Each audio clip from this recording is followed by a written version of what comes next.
A proposal by New York City Council members would allow nonprofits the first opportunity to buy any apartment building bigger than 3 units and to match the bid on winning contracts for any property that's for sale, all in order to preserve affordable housing. I'm Tony, and this is Real Estate Investing and Landlord News.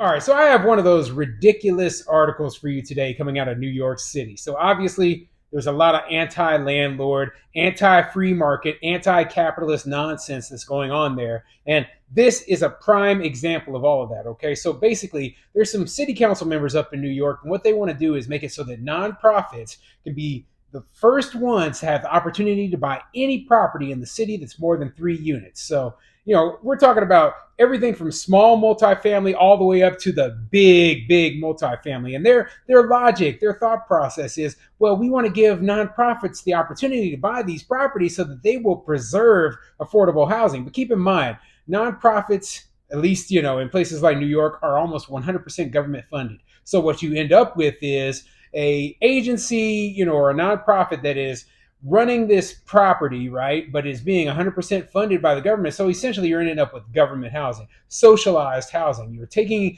the property off of the free market and you're moving it over into a socialized housing. And I don't like that. I do not like that. I also don't like the idea that you can create a contract, with someone else, and someone who isn't even involved can swoop in and void your contract in order to take your property from you, the rightful owner, and force you to sell it to them. That's BS. That's garbage. And you know what? I think it's unconstitutional as well. There is something called the contracts clause written into the Constitution.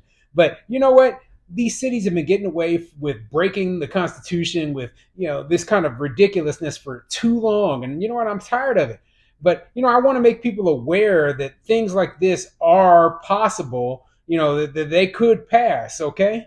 So before I get into the article, go ahead, hit the like and subscribe button, maybe leave a comment down below, and let me know what you think. What do you think of a program that would allow nonprofits the first opportunity to buy any property bigger than 3 units? Now keep in mind, right?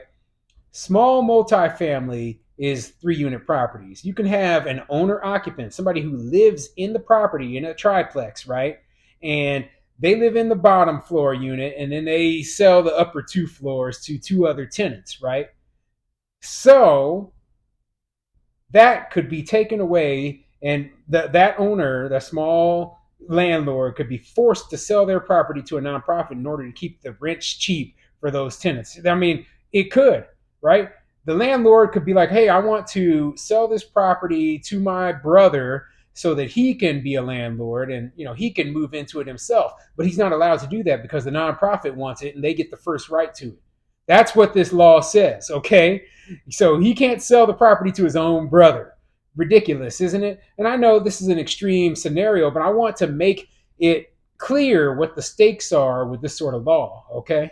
So anyway, let's get into this article and see what it says. This article is coming from therealdeal.com, and it says, Adams administration pans social housing bills. Yeah, and what I just covered is only one of the proposed bills, right? None of them are good. But anyway, let's get into the article and see what it says. Some city council members have their own version of Mayor Eric Adams' City of Yes. A series of bills seeks to elevate nonprofits and community land trusts over for-profit affordable housing developers.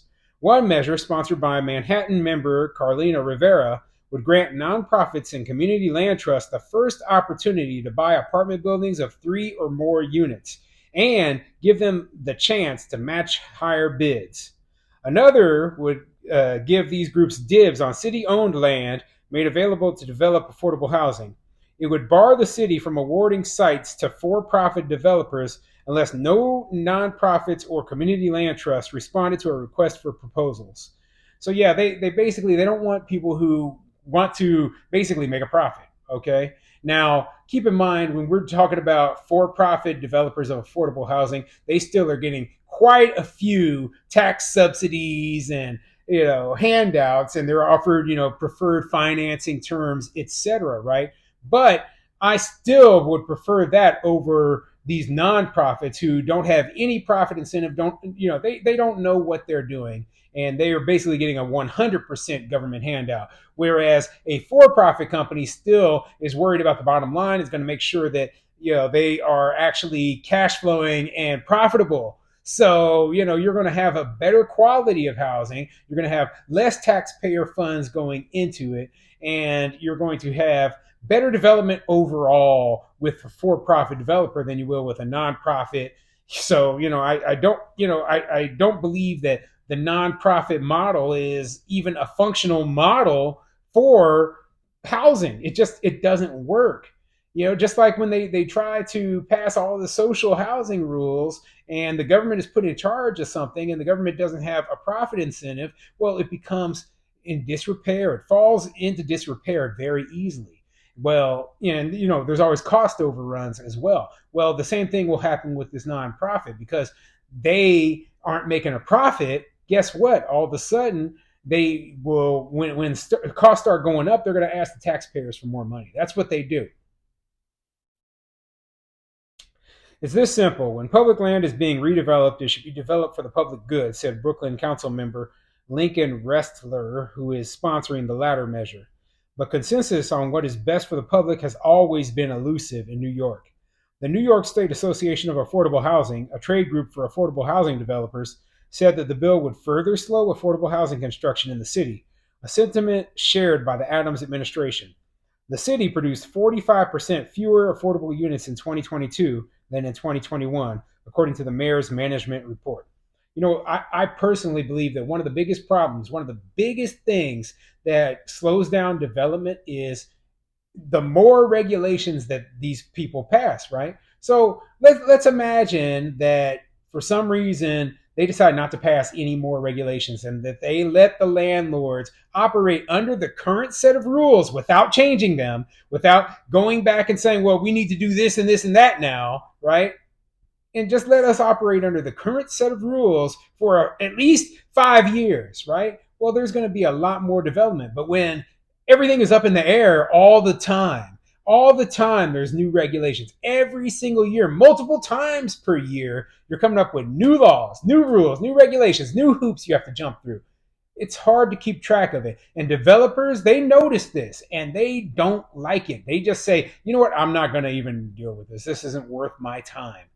Okay. And I feel the same way. That's why I say, you know what, the less regulation, the better. But you know what, even if you have a lot of regulation, if it's stable, if the system is stable and the rules are, solid, written in stone, and people know them and understand them, then there still is the opportunity for development. But when the rules are constantly changing, you don't know what to do. You don't know what you can do. You don't know, like imagine a developer sinks millions of dollars into building a project, and then all of a sudden, right in the middle of them, the project is under construction, the city passes a new rule or new regulation that completely destroys their business plan. Imagine that. And this is what happens in New York all the time. Okay. That's why I say less regulation is better. Okay. Or at least make things stable. Stop trying to change everything every 5 minutes.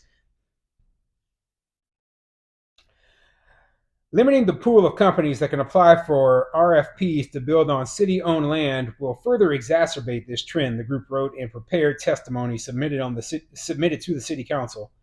The city's housing crisis means that we need all hands on deck.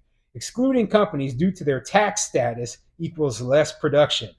The New York Real Estate Chamber, a group focused on ramping up development by minority-owned businesses, argues that the measure would result in deeper disenfranchisement of Black and Brown-owned businesses by closing them off from affordable housing projects. The measure, along with another that would create a city land bank, have been introduced in previous years but failed to go far. The Council's Committee on Housing and Buildings held a hearing Thursday on reintroduced versions of the bills. So yeah, you know what? The stuff about excluding minority-owned businesses, right? I don't know much about that, right? But I will say this: simply put, anything that makes it harder for them to build affordable housing by making people jump through more hoops, right? It's going to make it so that there's less affordable housing being developed, and that's going to be bad for the people overall. So I don't agree with it. Now, you know what? It doesn't surprise me that this sort of thing has come up because it's obvious what direction they're moving towards, right? And they want to move towards a socialized system where landlords aren't allowed to make a profit, essentially, right? And not realizing that it just doesn't work. They're going to keep reintroducing this stuff, and eventually it might even pass, right? But we'll see. We'll see. That's all I can say for now.